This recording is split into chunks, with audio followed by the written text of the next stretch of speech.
Oiê, tudo bom? Eu sou a Mika com 3 N's no final, e hoje eu vou falar de The Handmaid's Tale. Sim, eu fiz aquele vídeo falando sobre a sociedade de Gilead, né, que é o local onde se passa a história de The Handmaid's Tale, explicando como funciona aquela sociedade e tudo mais, e no meio do vídeo eu falei que ele ia ficar imenso se eu não deixasse alguns outros temas pra falar depois. Perguntei pra vocês quais temas que vocês gostariam que eu fizesse, e um dos mais pedidos foi explicando as castas de Gilead, né, as funções sociais de cada pessoa. Porque The Handmaid's Tale tem muito isso, as pessoas se vestem até de maneira diferente conforme a casta que elas pertencem, elas têm um papel muito definido na sociedade, né, você não pode sair daquele papel que é determinado, sob risco de punições graves. Então eu vou mostrar pra vocês quais são essas classes e como elas funcionam, e até como que uma pessoa entra pra ela, porque tem algumas que tem alguns pré-requisitos. É importante lembrar que nem tudo foi explicado com todas as letras na série. The Handmaid's Tale é uma série que você vai juntando os pedacinhos do quebra-cabeça pra tentar entender o que aconteceu, também com a ajuda do livro. Inclusive eu tenho um vídeo sobre o livro que vai estar linkado na descrição, mas às vezes eu posso falar alguma coisa aqui que na próxima temporada vão falar que tá errado, e tudo bem, porque a gente vai descobrindo as coisas juntos. Outra coisa é que tem funções sociais que podem se sobrepor. Por exemplo, eu vou falar dos olhos aqui, e meio que pessoas de todas as classes podem participar dos olhos, podem ajudar os olhos. Ou então as econopessoas, que são a classe mais nebulosa, assim, porque eles podem fazer muitas coisas, e alguns dos guardas também podem ser considerados como econopessoas. Então tudo isso eu vou explicar no vídeo, tá? Mas é só pra avisar antes.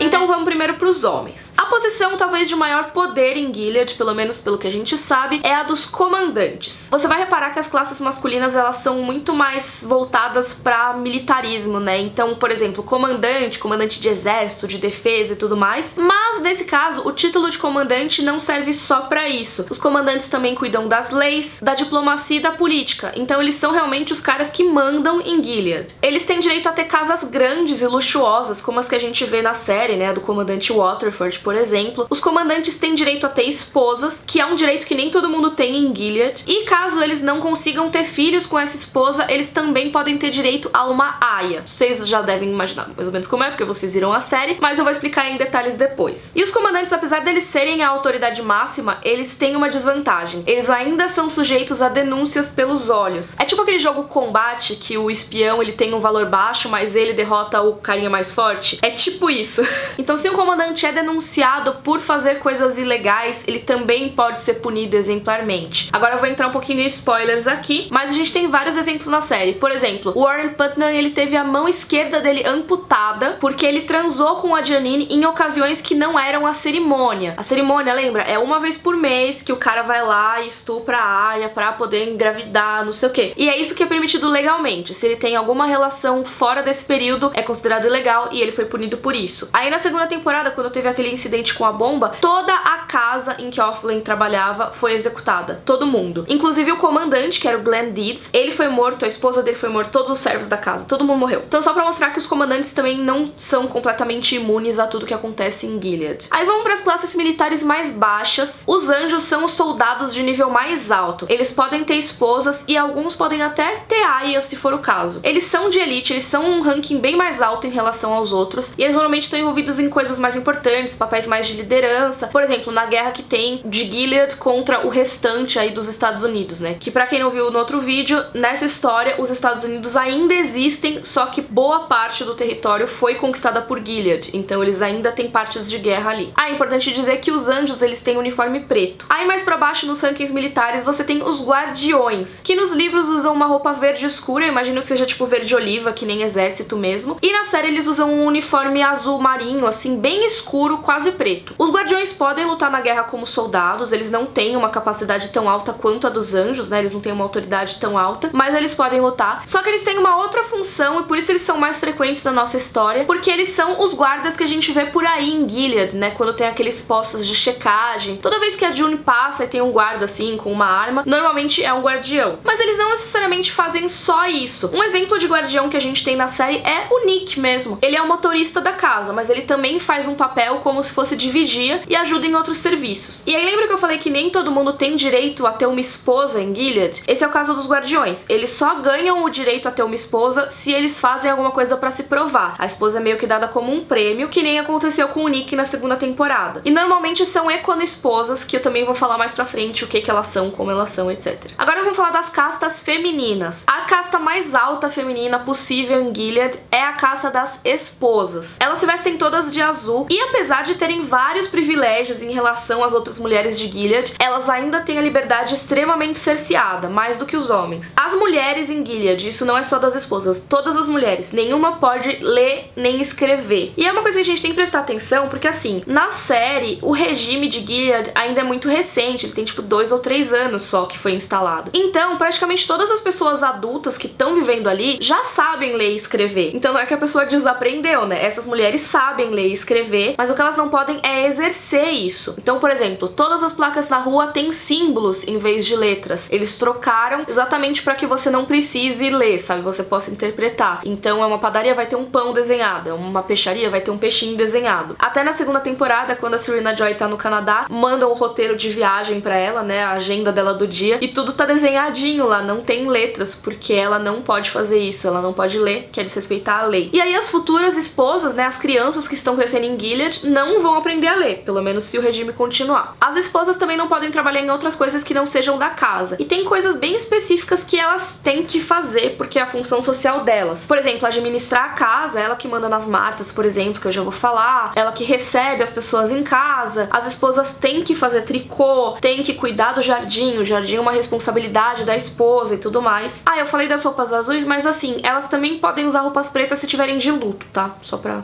E algumas das esposas podem conceber filhos, podem ter filhos naturalmente com o marido. É uma coisa que eu vejo muitas pessoas terem dúvidas, tipo, ai, mas então só pode ter filho com a Aya? Não, é que a humanidade tá passando por uma crise fértil, então muitas mulheres não podem ter filhos mesmo. E também tem casos que o marido é infértil, né? Só que Gilead sempre considera que a esposa que foi infértil, o cara nunca pode ser. Mas caso tenha um casal em que ambos sejam férteis, eles não têm a necessidade de ter uma Aya, então a esposa pode ter filhos normalmente e tranquilo. E as esposas, apesar de serem de uma hierarquia super alta, mesmo assim elas estão super sujeitas a punições, muito mais do que os comandantes, que são os maridos delas. Elas têm que ficar de olho em tudo o tempo todo. Então elas podem ser punidas até pelo próprio marido, como aconteceu com a Serena apanhando do Fred, ou a gente viu um caso de uma esposa que foi enviada para as colônias por adultério. Então elas realmente podem ser punidas o tempo todo. Uma casta que é bem interessante é a das tias, que usam uma roupa marrom. A gente não sabe tanto sobre elas e sobre o passado delas assim, só lampejos ao longo da história, mas provavelmente em determinados aspectos eu acho que as tias podem até ter mais privilégios do que as esposas. Por exemplo, as tias podem ler e escrever. Elas é que são responsáveis por tudo sobre as aias, então elas fazem o treinamento das aias, elas punem quando é necessário, torturam inclusive, elas que fazem alguns dos check-ups da gravidez, então tem hospitais e tudo, mas esse check-up geral são as tias que fazem, medir pressão, esse tipo de coisa. E rola uma relação extremamente abusiva ali das tias com as aias, porque é um negócio de tipo, você sabe que a tia vai te punir, que ela é uma pessoa horrível pra você, mas ao mesmo tempo a maneira como elas agem em relação às aias é tipo,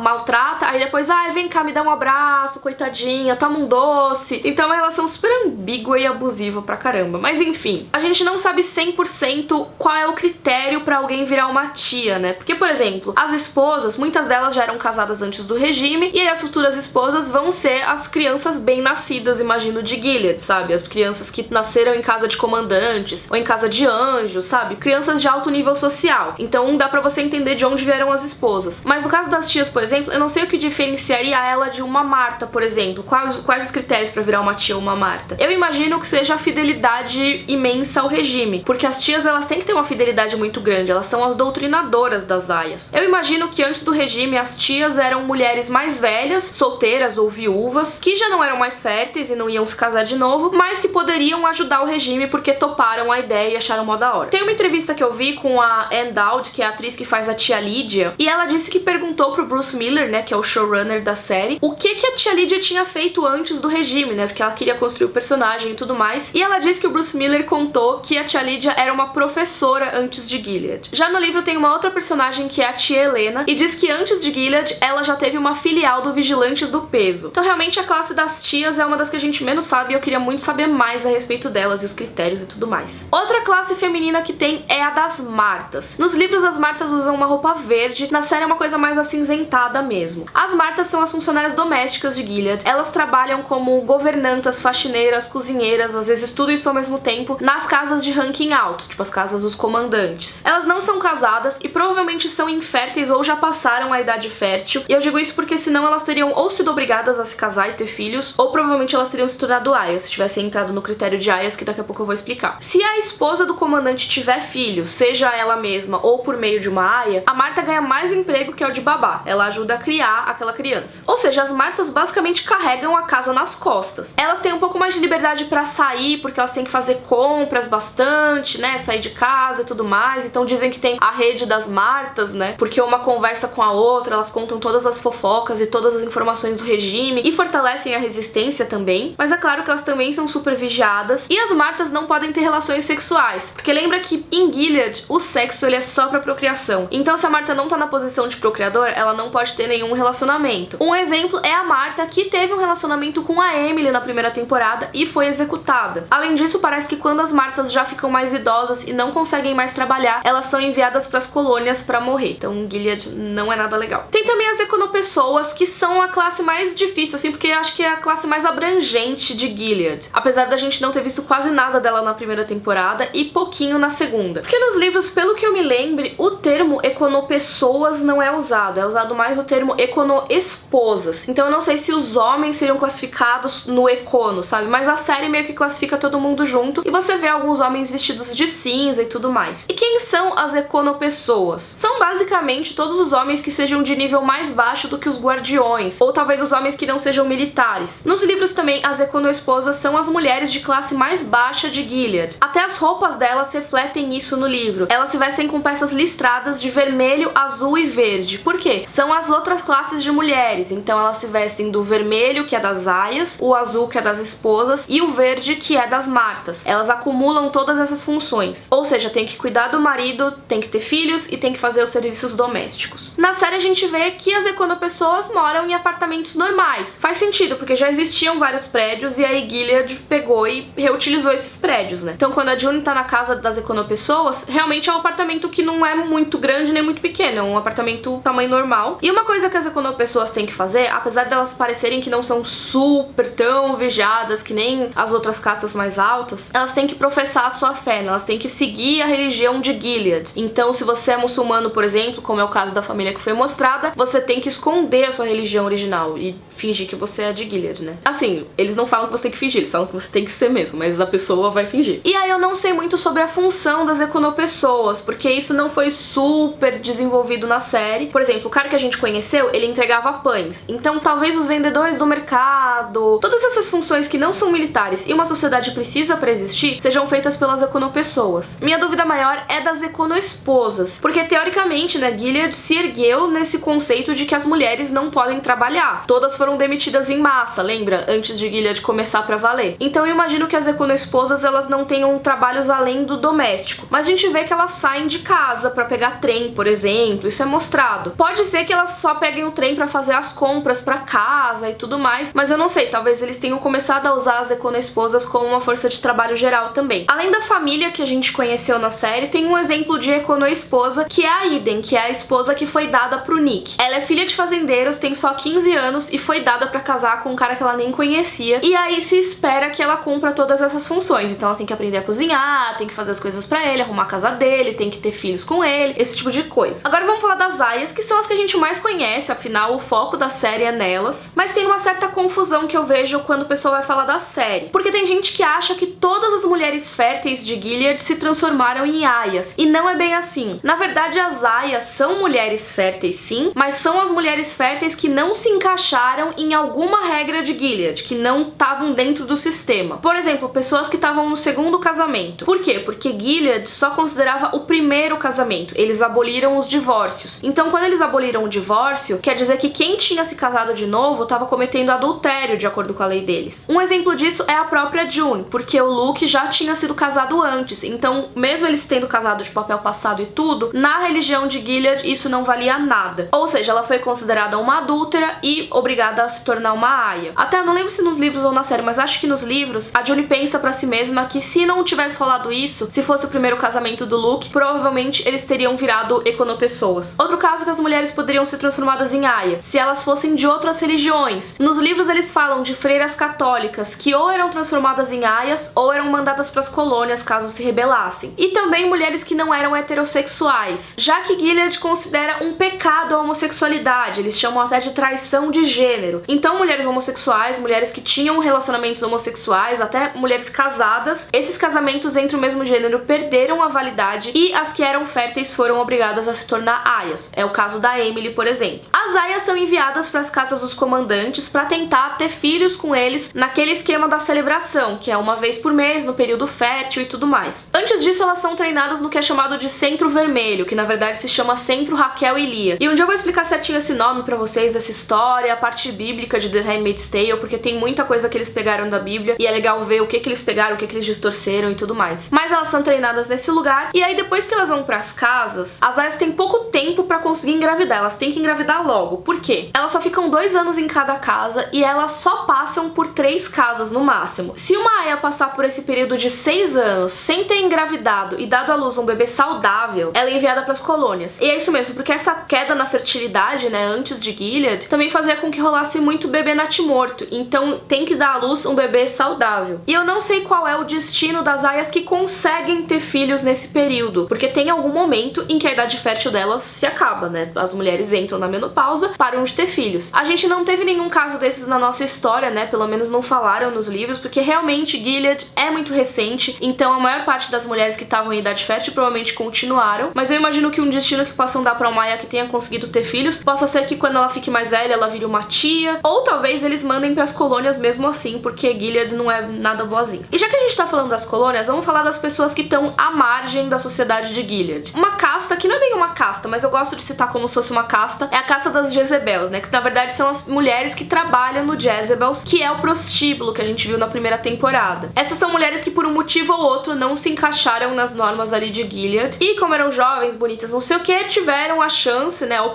grande oportunidade de trabalhar no prostíbulo, porque era isso ou ser mandada pras colônias e limpar lixo radioativo. E nesse caso elas são praticamente escravas sexuais, elas não podem sair de lá, elas têm que fazer tudo o que é ordenado. A Moira, quanto a lá, ela cita que tem uma vantagem, ela pode beber, pode usar drogas, mas assim, né, cara, você não está livre, você está trabalhando lá presa e tudo mais. Mas enfim, a outra casta de mulheres excluídas ali de Gilead é a casta das não mulheres, unwomen, né, que eles chamam em inglês. Elas são as mulheres inférteis, as mulheres solteiras, as mulheres lésbicas, as feministas ou ativistas, o caso da mãe da Offred, por exemplo, e as freiras católicas, como eu já falei antes. Elas são enviadas para as colônias, que são esses campos de trabalho escravo. Tem colônias que são de plantações e tudo mais, mas que mesmo assim é trabalho escravo e é abominável. Mas as colônias que a gente viu na série são as colônias de lixo radioativo, de lixo nuclear, lixo tóxico, sei lá o que tem ali que eles nunca confirmam direito, mas faz com que as pessoas fiquem doentes e morram. Tanto pela contaminação quanto pelo trabalho exaustivo que as pessoas têm que passar, a maioria não vive mais de 3 anos lá nas colônias. E pelo que eu pesquisei, essa categoria é mais para as mulheres mesmo. Eu não sei se existem homens nas colônias também, se existem colônias destinadas ao trabalho forçado dos homens. Não tenho certeza, me corrijam aí nos comentários. Mas talvez se não tiver os homens que não se adequassem ao regime, eles simplesmente eram executados e pronto. Aí tem os olhos. Por que eu deixei os olhos de fora da maioria das coisas? Porque meio que qualquer um pode contribuir com os olhos. Existem mesmo os agentes dos olhos que são uniformizados, mas eles têm informantes em todas as classes. O Nick, por exemplo, é um informante dos olhos, ele faz parte ali. Na série a gente vê que até Martas podem ser informantes, então eles realmente têm olhos por toda parte. Aliás, o nome completo da casta deles é Os Olhos de Deus.